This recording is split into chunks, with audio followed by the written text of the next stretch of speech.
ಹೌದಾ, ಎಷ್ಟು ದಿನ ಆಗಿತ್ತು ಕೆಲ್ಸಕ್ಕೆ ಹೋಗಿ? ಹೌದಾ, ನಿಮ್ಮೂರು ಯಾವುದು? ಯಾಕೆ ಹೋಗಿಲ್ಲ ಊರಿಗೆ? ಹೌದಾ, ಯಾರಾದ್ರು ರೇಷನ್ ಕಿಟ್ ಕೊಟ್ರ ಇಲ್ಲಿ? ನಾವೇ ಹಂಗಂದ್ರೆ ಫಸ್ಟ್ ಕೊಟ್ಟಿದ್ದ? ಹೌದಾ, ಓಕೆ. ಸೊ ನಿಮ್ಮನೇಲಿ ಎಷ್ಟು ಜನ? ಓಕೆ. ಸೊ ಚೆನ್ನಾಗಿದ್ಯಾ ರೇಷನ್ನು? ನೋಡಿದ್ರಾ? ಏನೇನಿದೆ? ಹಾಂ. ಹಂಗೆ. ಮತ್ತೆ ಅಕ್ಕಿ ಇದೆಯಾ?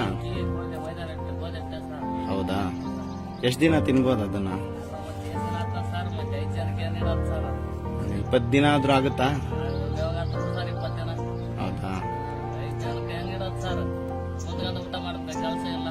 ಹೌದಾ. ಓಕೆ. ಸೊ